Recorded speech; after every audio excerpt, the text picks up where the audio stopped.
बिस्मिल्लाहिर्रहमानिर्रहीम। अस्सलाम वालेकुम। गिज़ा की बात के साथ मैं हूँ फ़िज़ा इमरान और उम्मीद करती हूँ कि आप सब खैरियत से होंगे। जी, रमज़ान के स्टार्ट पर हम ये सेशन लाए हैं आपके लिए और स्टार्ट करने का मकसद ये है कि हम रमज़ान के महीने में आपको बता सकें कि आपको अपने रोज़े किस तरह से रखने हैं, क्या खाना है, क्या पीना है। क्योंकि नॉर्मली हम देखते हैं कि इस मुबारक महीने में हम बहुत सी जो चीज़ें अवेल कर सकते हैं, जो बहुत से बेनिफिट हम इस रमज़ान के ले सकते हैं। हमने माइंड तो यही बनाया होता है जी, अब रोज़े आ रहे हैं तो मैंने अपनी ये जो कमज़ोरी है उसको ख़त्म करना है। अगर कोई स्मोकिंग कर रहा है तो जी मुझे स्मोकिंग छोड़नी है। अगर किसी में और कोई बुरी हैबिट है तो उसको उसने स्विच करना है, उसको छोड़ना है। अगर हम मोटे हैं, ख़वातीन को तो यही होता है, अब जी रोज़े आ गए हैं, मैंने अपना वेट मेंटेन कर लेना। लेकिन हम वेट कम करने के बजाय या मेंटेन करने के बजाय क्या करते हैं कि हम ओवर ईटिंग की तरफ चले जाते हैं। और रमज़ानुल मुबारक के साथ ही ये सेशन स्टार्ट करने का मकसद यही है कि हम आपको बता सकें कि आपने अपने रोज़े किस तरह से ये 30 डेज स्मूथली लेके चलने हैं। आपने क्या खाना है, क्या पीना है, किन चीज़ों से अवॉइड करना है। अगर कोई लोग बीमार है, कोई डायबिटिक है, हार्ट पेशेंट है, किसी भी तरह के मसले मसाइल हैं, हामला ख़वातीन है या दूध पिलाने वाली माएँ हैं, तो उन्हें किस तरह से अपनी डाइट का ख्याल रखना है या किस तरह से अपने रमज़ानुल शरीफ के रोज़ों को साथ लेके चलना है ताकि उनके लिए ये आसान भी हो सके और उनकी हेल्थ भी मेंटेन रह सके। और जिन लोगों ने गोल सेट किया है अपना वेट कम करने का तो वो भी कम हो सके। पहले जो हमारा आज का सेशन है उसकी तरफ आऊँगी। उससे हम जो हमारा आज का टॉपिक है वो यही है कि रोज़ा कितना बेनिफिशियल है हमारी हेल्थ के लिए। जो चीज़ सदियों पहले हमारे मज़हब ने बता दी कि इंसानी ज़रूरत है, इंसानी जिस्म की ज़रूरत है कि आप फास्टिंग करें। देखिए, आप कोई सिस्टम है या कोई मशीन है, अगर आप उसको ओवर फ्यूल्ड कर देंगे या ओवर चार्ज कर देंगे तो वो भी वक्त के साथ या तो फट जाएगा या ख़राब हो जाएगा, स्पॉइल हो जाएगा, डैमेजेस आना शुरू हो जाएंगे। इसी तरह ह्यूमन बॉडी भी है, अगर हम खाते जाएंगे और उसमें कोई ब्रेक नहीं है, हेल्दी ऑप्शंस नहीं है, या हम नहीं सोच रहे कि हम अपनी ये जो मशीन है इसके अंदर कौन सी चीज़ें डाल रहे हैं, तो एक टाइम ऐसा आएगा हम मुख्तलिफ बीमारियों में जकड़ जाएंगे, हम बहुत मोटे हो जाएंगे या ऐसी चीज़ों की तरफ हम चले जाएंगे कि हम अपनी एज स्पेल को खुद ही कम कर देंगे। तो हमने आपको बताना है कि रोज़ा क्यों ज़रूरी है इंसानी सेहत के लिए। अंग्रेज़ों ने, गोरों ने बाद में आकर उसको एक कन्विंस किया कि उस चीज़ पर आए कि रोज़ा रखना चाहिए, पूरे साल में 60 रोज़े ज़रूर रखने चाहिए, जो हमारे मज़हब ने हमारे लिए एक चीज़ सवाब की सूरत में ही बना दी और हमें दे दी कि ये डायग्राम है आपकी ज़िंदगी का। अगर आप इन पैरामीटर्स पे चलेंगे तो एक हेल्दी अच्छा लाइफस्टाइल गुजार सकते हैं। आज हमारे साथ मौजूद है अरीशा उमर। अस्सलाम वालेकुम अरीशा। अरीशा, मैंने काफ़ी टाइम ले लिया। मैं चाह रही थी कि अगर हमने ये सेशन स्टार्ट किया तो हम लोगों को बता सकें कि वो किस तरह के अपने क्वेश्चंस लेकर आए, किस तरह से अपने माइंड में हो कि अगर मैं हूं तो मेरे माइंड में भी होगा कि यार मुझे सहरी में क्या खाना है, मुझे इफ्तारी में क्या खाना है, ताकि हम एक अच्छे स्केड्यूल के साथ अपना महीना गुजार सके। रोज़ा क्यों ज़रूरी है? जी, अब जैसे आपने बात की, बड़ी सही बात है कि जैसे हम लोग पूरे साल में बहुत ज़्यादा खा रहे होते हैं और अक्सर औकात मैंने देखा है कि हम लोगों की फूड चॉइसेस तो ख़राब है लेकिन टाइमिंग ऑफ फूड बहुत ख़राब है। हाँ। मतलब हम लोग रात को लेट नाइट खा रहे हैं, फिर अक्सर लोग रात को लेट खाते हैं, फिर डाइजेस्टिव इश्यूज होते हैं और सुबह के वक्त इसीलिए उन लोगों को कोई इशू, ब्लॉटिंग या फिर एसिड रिफ्लक्स जिसको हम कहते हैं बदहजमी हो रही है, फिर वो अपना ब्रेकफास्ट स्किप कर रहे हैं। ये pattern day to day life में बहुत ज़्यादा कॉमन है। उसकी वजह से आप देखिए हेल्थ कॉम्प्रोमाइज़ हो रही है, बहुत सी जो बीमारियाँ हैं वो बन रही हैं बॉडी में। अब अगर आप रोज़े की बात करें तो इस्लामिक पॉइंट ऑफ व्यू से भी हम देखें तो रोज़े को कहते हैं कि ये हमारी जिस्म की ज़कात है। और दूसरे पॉइंट ऑफ व्यू से अगर हम साइंटिफिकली इसकी बात करें तो साइंटिफिकली भी इस्लाम के पीछे हर चीज़ का लॉजिक है। अगर हम साइंटिफिकली इसकी बात करें तो बेसिकली जिस्म एक ऑटोफेजी का मैकेनिज्म होता है। ये प्रोसेस ऐसा है कि हमारा सेल्फ क्लिनजिंग मैकेनिज्म है और इसमें होता है ये कि जो हमारी बॉडी में जो हमारी डाइटरी पैटर्न खराब है, लाइफस्टाइल खराब है, फूड चॉइसेस, हैबिट्स जो खराब है, वो हमारी बॉडी में डैमेज सेल्स बना रहे हैं। उन डैमेज सेल्स को ये रीजनरेट करते हैं हेल्दियर न्यूअर सेल्स में बनाने के लिए। इसीलिए रमज़ान में रोज़े की अहमियत का यही फ़ायदा है कि फास्टिंग जो है इस प्रोसेस को इनिशिएट कराता है, मतलब हेल्दियर सेल्स की प्रोडक्शन होती है। लेकिन अरीशा, हमारे अगर माशरे में देखो तो अभी रोज़े स्टार्ट ही होते हैं। मैंने अक्सर अभी मैं भी ग्रोसरी के लिए गई थी तो मैंने देखा था कि जहाँ रूटीन में आप एक स्मूथ वे में ग्रोसरी की लाइन पे आप बिल पे कर रहे होते हैं या आप स्टोर्स वगैरह में अपनी चीज़ें उठा, वहाँ पे रश हो जाता है। लोगों को लगता है ये 30 दिन हमें टारगेट करके खाना है, हमें वो भी खाना है जो हमने पूरे साल में नहीं छेड़ा। लोग बजाय उसके कि थोड़ा सा चेंज लाएं, अपनी लाइफ को मॉडिफाई करें, हम अन्नेवा खा रहे होते ऐसे ही है, ऐसे ही है। तो और आप वही देखिए ना, हम इसलिए रोजे अक्सर को लोग स्पॉइल complain कर रहे देते होते हैं। जी बिल्कुल। और अक्सर लोग आप देखिए कि कंप्लेन भी ये होती है कि वो कहते हैं पूरे दिन तो हमने फास्टिंग की है लेकिन हमारा हाँ। वेट गेन हुआ है at the end of the month. मतलब बिल्कुल। ईद पे अक्सर लोगों की कंप्लेन होती है कि रमजान में 30 डेज फास्टिंग के बाद भी हमारा जो वेट गेन हुआ पुराने है। ही साइज पे कपड़े सिलवाए थे जी, वो पूरे नहीं आ रहे, रहे, ऐसे ही क्योंकि है, आपने बिल्कुल। साथ में जो 4-4 समोसे खा, 4-4 वैसे नहीं खाए जाते, 4-4 पकोड़े खा लिए और बिल्कुल। एक समोसा उड़ा लिया। और अच्छा वो फिर हम कंसिडर नहीं करते नहीं खाने करते, में, बिल्कुल। हमें बाद में एक मील भी चाहिए, प्रॉपर मील भी, क्योंकि हम लोगों को रोटी चावल के बगैर लगता ही नहीं है कि हमने खाना खाया। उसके अलावा हम जितनी चीजें खा रहे होते हैं वो तो फन होता है ना, वो तो इफ्तारी में हमने हम उसको काउंट नहीं करते। बिल्कुल, हमें वो समोसा जो है, अगर आप ट्रेडमिल कर रहे हैं तो आपकी 30 मिनट की 1 आवर की आपकी वॉक स्पॉइल, आपने वो 3-4 जो आपके समोसे या पकोड़े आपने खाए हैं, जो रोल खाए हैं। इवन कि मैं अपने घर देख रही थी, मेरी भाभियां यूट्यूब पे रेसिपीज देख रही थी, भाई भाभी हमने आप ही ये नई चीज सीखी है, बाजी हम ये बनाएंगे बाजी, और मैं अवॉइड करती हूँ। मैं सीरियसली मैं उनके घर जाने से अवॉइड करती हूँ कि ये मेरे पूरे दिन का जो रोजा है ना, फिर ये होता है एक भाभी कहेंगी ये मैंने नई चीज बनाई है, ये ट्राई करेंगे, ये ट्राई, उस ट्राई के चक्कर में ना ज्यादा काम खराब होता अब है। आप देखिए ना, हमने शायद साइकोलॉजिकली ये डेवलप किया हुआ है कि पूरे दिन के रोजे के बाद हमने फ्राइड फूड की तरफ ही आना है। हाँ। हमें लगता है प्लेट जो मतलब दस्तरखान है वो हमारा ये जो फ्राइज हैं, पकौड़े हैं, रोल, समोसे, उसके बगैर सजेगा ही नहीं। तो इसके लिए हम लोगों को चाहिए कि हम लोग कोई हेल्दी ऑल्टरनेट भी कर सकते हैं, जैसे और सैंडविचेस मना करते करते भी हम भी खुद भी थोड़ा हो जाता है कि चलो जी। कोई नहीं, आगे बाकी भी तो हमने 20-25 रोजे रखने हैं, आज खा लेते हैं, इट्स ओके। और वो इग्नोर कर, इट्स ओके चलते चलते हमारे 30 दिन कब गुजरते हैं और हम ओवर साइज हो जाते हैं, हमें खुद भी ऐसे ही पता है। नहीं चलता। अच्छा रीशा, बच्चों की तरफ आना चाहूंगी। हम बच्चों के साथ भी यही चीजें कर रहे होते हैं। हम अर्ली एज से ही उनको सिखा देते, तुमने रोजा, तुमने पूरा दिन कोई बहुत बोझ ढोया है, तुमने कोई बहुत बर्डन उठाया और अब तुम्हें खाना है, सब कुछ खाना है, जो दस्तरखान में पड़ा है सब कुछ खत्म करना है।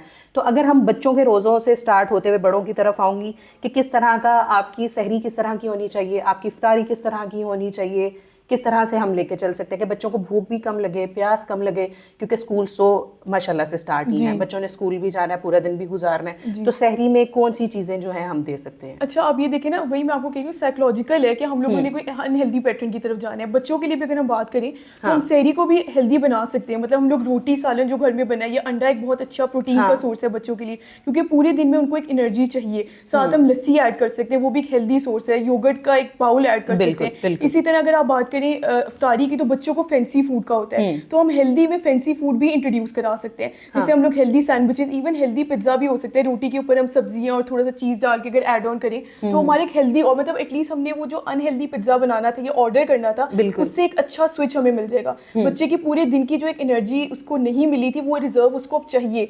तो उसके लिए जरूरी यही है कि हम लोग उसकी जो प्रोटीन की या जो प्लेट है उसमें हम सारे फूड ग्रुप्स ऐड करें। जैसे कि थोड़ा सा होल फाइबर जरूरी, जैसे फाइबर होता है, रोटी हो गया, सैंडविच हो गया ब्रेड की फॉर्म में, प्रोटीन के लिए हम लोग को ग्रिल्ड चिकन होता है, या फिर नट्स। इस तरह मतलब उनको हर प्रोटीन या हर जो सोर्स ऑफ फूड है, फूड ग्रुप, वो पूरा होना जरूरी है। क्योंकि पूरे दिन की रोजे के बाद आई थिंक बच्चों के लिए सबसे ज्यादा जरूरी है कि उनकी एनर्जी फौरन बहाल हो, क्योंकि बच्चों का शायद स्टेमिना कुदरती तौर पर उतना अच्छा नहीं होता जितना एक एडल्ट का है। वो एक बच्चे खेल कूद भी कर रहे होते हैं, बड़ों को थोड़ा होता है। मैंने ये देखा कि हमारा यहाँ पे ना हम चीज़ों को ना बोझ लेके चलते हैं। बिल्कुल। अगर कोई प्रेग्नेंट खवातीन है तो भाई तुम्हें अब आज से तुम बीमार हो, तुमने बस बेड संभाल लिया। अगर तुम्हारा रोजा है तो तुमने कोई ज्यादा तरद्दुद वाले काम नहीं करने।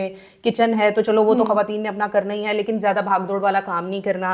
भाई रोजा है, हमारा तो रोजा है, हम तो आराम करेंगे और इस रोजे को हम पूरा दिन सो के गुजारेंगे। कि जो हमने चीजें करनी होती है, बच्चे जरा ज़ाहिर स्कूल जा रहे हैं, ट्यूशन जा रहे हैं, खेल कूद कर रहे हैं, उनकी एक्टिविटी ज्यादा है, तो उस वजह से बच्चों को हमें लगता है कि अच्छा, मैंने देखा कि हम सहरी में जरा कम जो है वो अपना चीजें ऐड करते हैं। अफ्तारी में हम हाथ नहीं रोक पाते, उसके लिए क्या किया जाए? अफ्तारी के लिए सबसे बेहतरीन तो ये है कि हम लोग का एक बड़ा गलत प्रैक्टिस है, मुझे लगता है, इंक्लूडिंग माई सेल्फ। मुझे ऐसे लगता है कभी कभी जब हम लोग अफ्तारी एकदम करते हैं ना, हमें लगता है पूरे दिन से हमने कुछ नहीं खाया, तो हम प्लेट एक तो पहली बात बहुत भर लेते हैं। वो चीज़ होती है, भर लिया हमें होता है, हमें वो पूरा खाना है, वो चीज़ हमें ओवर ईटिंग की तरफ लेके जाती है। तो इसका सबसे बेहतरीन हल ये कि आपको स्टार्ट लाइट से करना चाहिए। एज इनके सुन्नत भी सबसे पहले खजूर, उसके बाद आपने थोड़ा पानी लेना है। पानी भी हमने बहुत ज़्यादा नहीं लेना, कभी कभी हम बहुत ज़्यादा पानी भी लेते हैं तो उससे हमें एकदम स्टमक इशू होता है, पेट दर्द या ऐसे मसाइल होते हैं। इसीलिए बेहतर है कि थोड़ा सा पानी पिए और उसके बाद आप कोई होल फूड लें, जैसे कोई सैंडविच या ब्रेड या इवन रोटी अगर लें तो बहुत अच्छी बात है अगर रोटी लें। और कोई ऐसी चीज अपने दस्तरखान में ऐड कर ले जिससे आपको फुलनेस की फीलिंग, हाँ जी, फ्रूट चाट भी हो सकता है, फ्रूट चाट हो सकता है। मतलब पॉइंट ये कि हमने लाइट से स्टार्ट करना है, हमने बॉडी को एकदम पूरे दिन के फास्ट के बाद हमने एकदम फ्राइड फूड नहीं देना बॉडी को, क्योंकि ऑलरेडी रिजर्व्स हमारे डाउन है। तो अगर हम उसमें फौरन ही फास्ट फूड देंगे उससे एक तो आपके रिजर्व्स का भी इशू होता है, दूसरी बात ये कि आप देखिए अक्सर ऐसे होता है कि अफ्तारी के बाद हम और लेथार्जिक हो जाते हैं, हमें ऐसे लगता है कि हम थकावट हो गई है, हमें प्यास ज़्यादा लग रही है। उसकी वजह ये कि एक तो हम लोग इतनी शुगरी ड्रिंक्स ले रहे होते हैं, उसके साथ हमने फ्राइड फूड ऐड कर लिया, तो ये दोनों चीज़ें मिलकर हमें लेथार्जिक फील कराती हैं। हमें अक्सर लोग कहते हैं कि अफ्तारी के बाद तो हमें ज़्यादा लेथार्जिक हो गए, हमें थकावट, बिल्कुल हम तो फेंट होने वाले हो गए, हमें तो नींद, इवन के पसीने आने लग जाते हैं। बिल्कुल, उसकी वजह ही हमारी डाइट है, क्योंकि हम लोग स्टार्ट ही जो है अपनी अफ्तार का वो फॉरन फ्राइड फूड और शुगरी बेवरेजेस से करें। मतलब कि हम लोग बहुत चीनी डालते हैं अपने जो भी ले रहे हैं, मतलब अगर उससे बहुत बेहतर है कि आप खाली दूध का ग्लास ले लें, वो उससे एटलीस्ट हेल्दी है, उसमें आप चीनी भी नहीं डालें, एटलीस्ट आपको कुछ अच्छा सोर्स जा रहा है, बजाय इसके कि हम लोग इतनी चीनी डाल के वो जो अपने मशरूबात बना रहे हैं उसका फायदा भी कोई नहीं,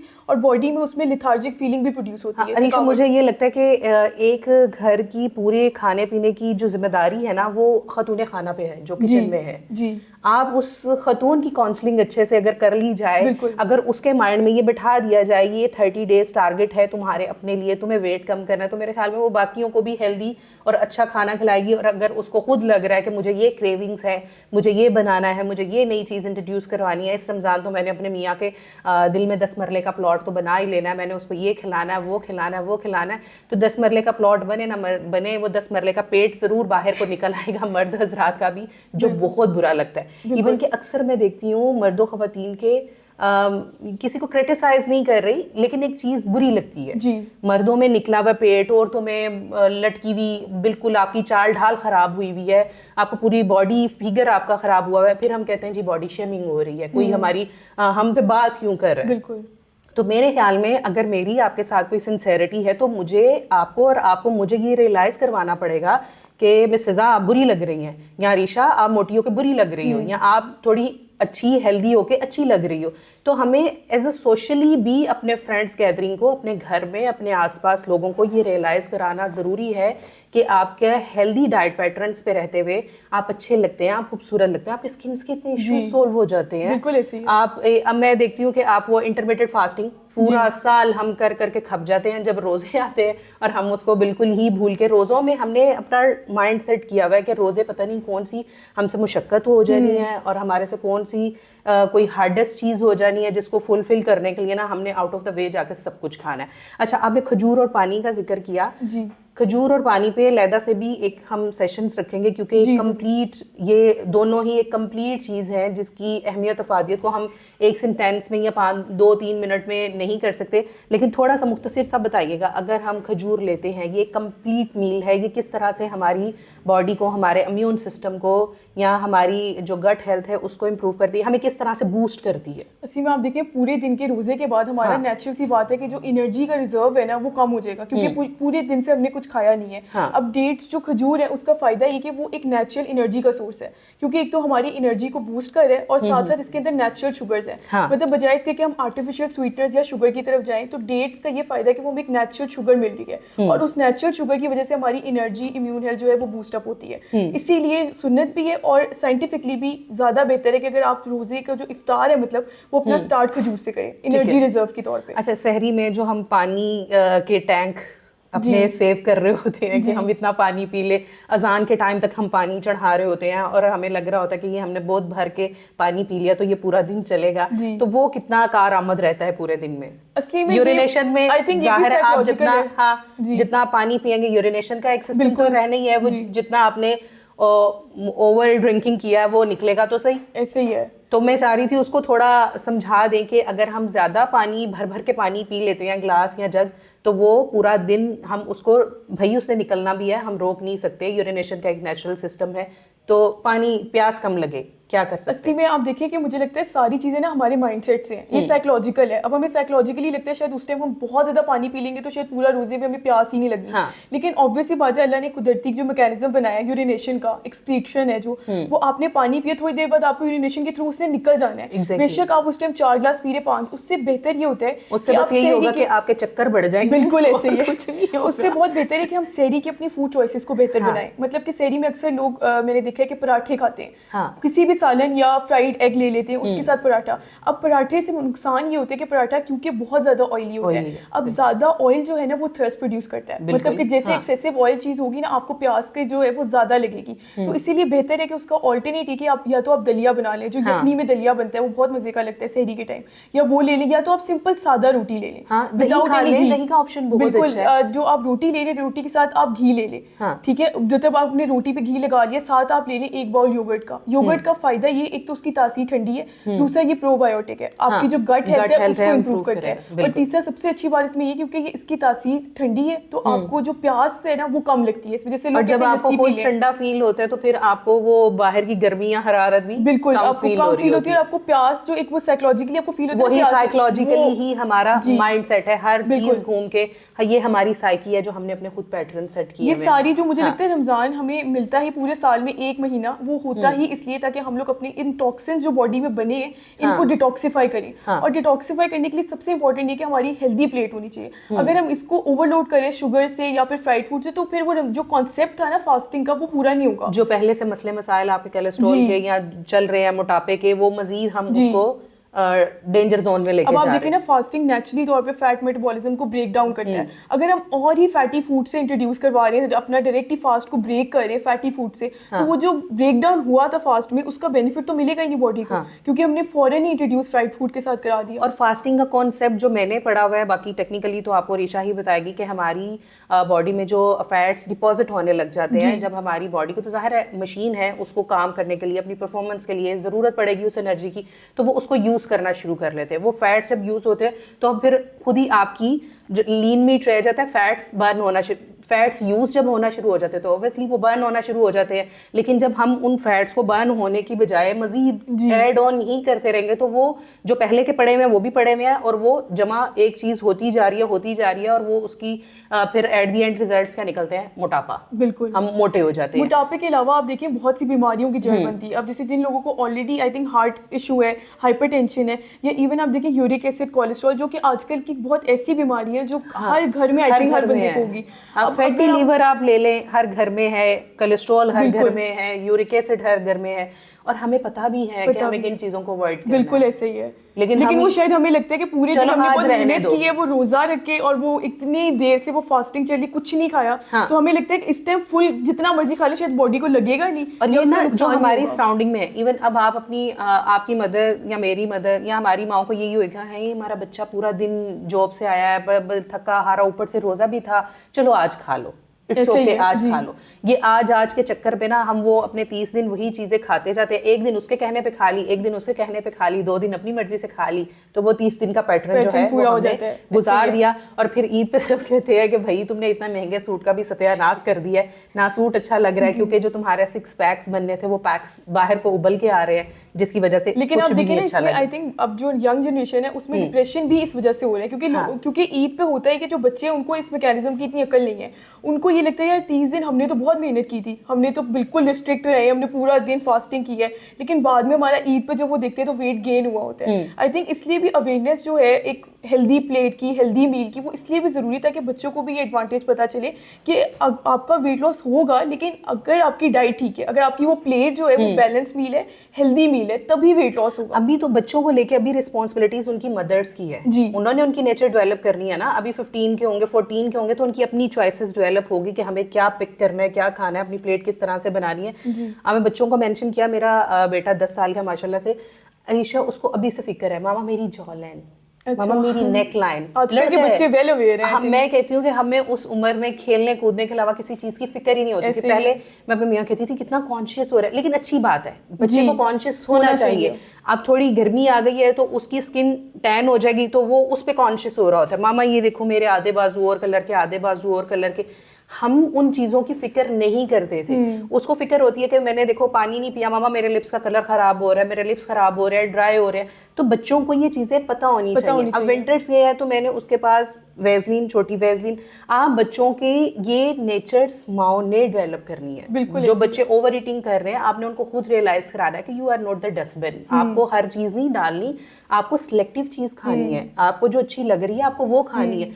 इवन कि मैंने बहुत से पेरेंट्स को भी देखा है, वो धक्केशाही से खिला रहे होते हैं बच्चों को, चलो अब तुमने एक नान खा लिया है, अब चलो थोड़े से राइस भी खा लो, बिरयानी भी खा लो बेटा, ये भी खा लो, तो हम बच्चों की नेचर खुद खराब करें, ऐसे ही है। और जहां तक मैं जानती हूँ, मेरी अम्मा कहा करती थी ज्यादा खाने से कुन जहन हो जाता है, तो आप अपने बच्चों को थोड़ा उनके ज्यादा खिलाने से बेहतर है सिलेक्टिव खिलाएं, अच्छा खिलाएं, हेल्दी ऑप्शंस की तरफ आएं, और ये जो डीप फ्राइड चीजें हैं उनसे अवॉइड करें। अच्छा, सहरी में हमने डिस्कस कर लिया, हम इफ्तारी में आएंगे। डीप फ्राई के अलावा हमारे पास कौन से ऑप्शंस हैं जिन पे रहते हुए हम अपनी हेल्थ को अच्छा रख सकते हैं?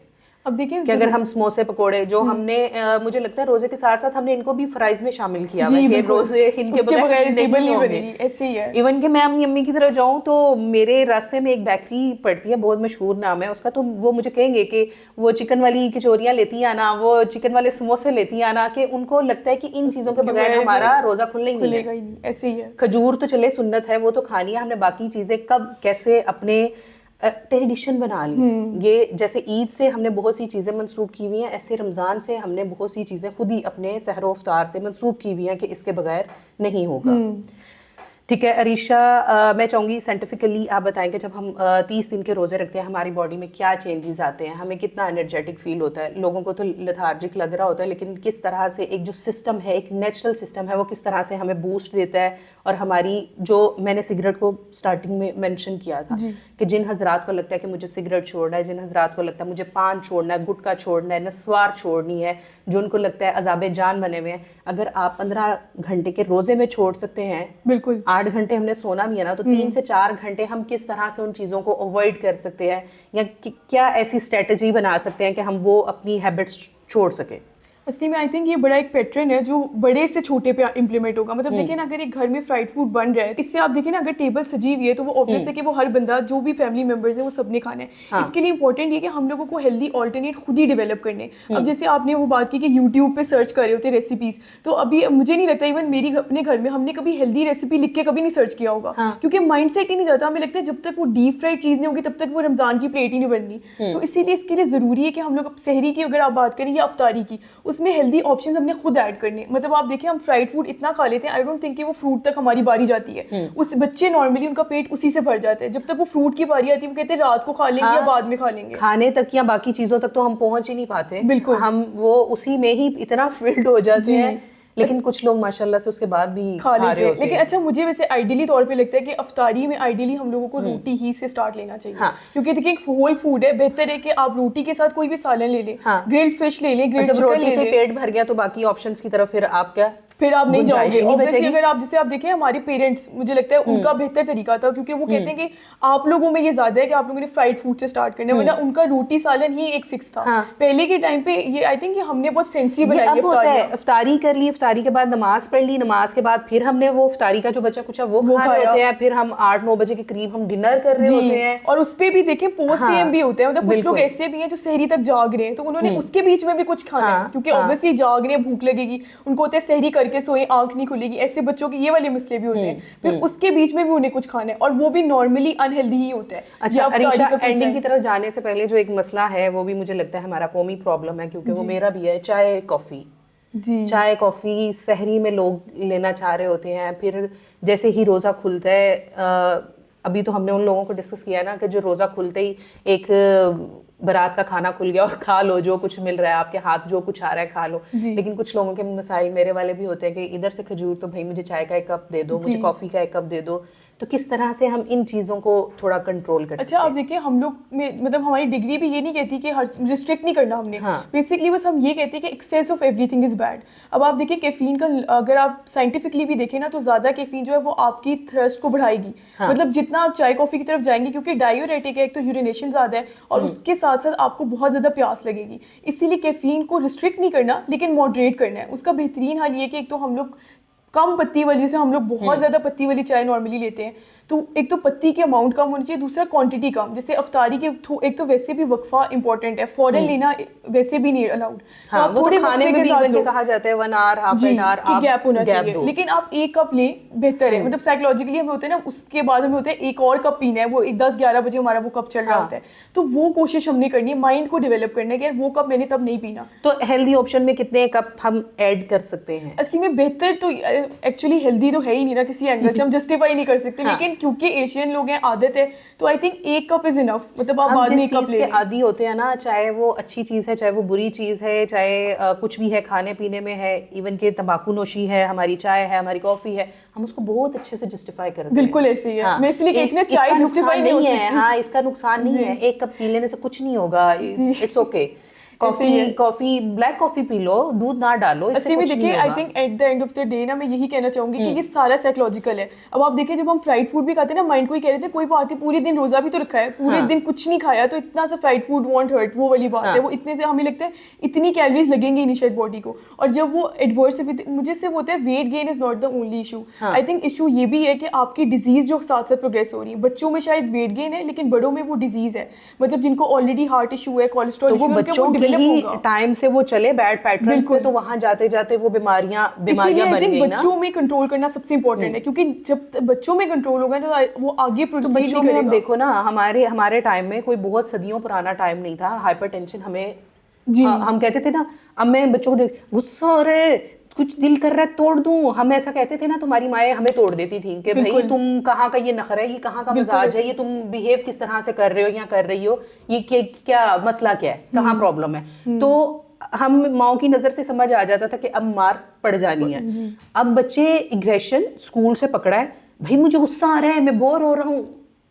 ऐसे ही है। आपको किस चीज़ का गुस्सा आ रहा है, आपने क्या खाया, क्या हम बच्चों को ये जो बर्गर पिज़्ज़े शवार में इवन के टिफिन में भर भर के दे रहे हैं ना, हम बच्चों को खुद उस तरफ इतना नमक हमने उनमें भर छोड़ा है, ऐसे ही है, इतना ऑयल हमने भर छोड़ा है अपने बच्चों में कि हमारे बच्चे वक्त से पहले और अपनी एज से आगे उस तरह से बिहेव कर रहे हैं, इतने हाइपर हो रहे हैं। माओ की यही टेंशन होती है जी।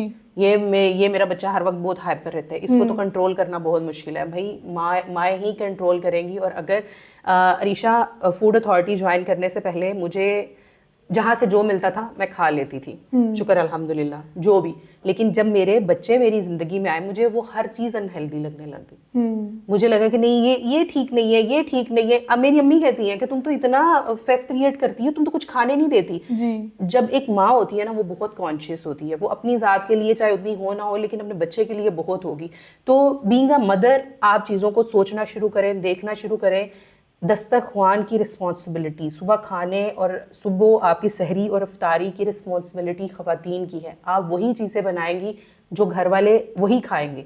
जब आप वो ऑप्शन ही ऐड नहीं होंगे, जब दस्तरख्वान पे सामने वो चीज़ ही मौजूद नहीं होगी, तो आप अनहेल्दी ऑप्शंस की तरफ नहीं जाएंगे। इन शॉर्ट कि आपके घर के लोगों की सेहत की 90% जो दारोमदार है वो खतूने खाना पर। और Arisha, thank you so much. इसी के साथ एंडिंग की तरफ जाना चाहूँगी, और इंशाल्लाह हम चाय कॉफ़ी और सिगरेट पर अलहदा से सेशंस रखेंगे। मैं चाह रही हूँ कि जो लोग बैड हैबिट्स में हैं, इन 30 दिनों में अगर वो उनको छोड़ नहीं सकते तो कम अज़ कम खुदारा वो कम करने की तरफ तो आ जाए। तो फिर हम जब कम हो जाएगा तो इंशाल्लाह हम उसको मज़ीद इम्प्रूव कर लेंगे। इसी के साथ आप लोगों से इजाज़त चाहूँगी, तब तक के लिए अल्लाह हाफ़िज़।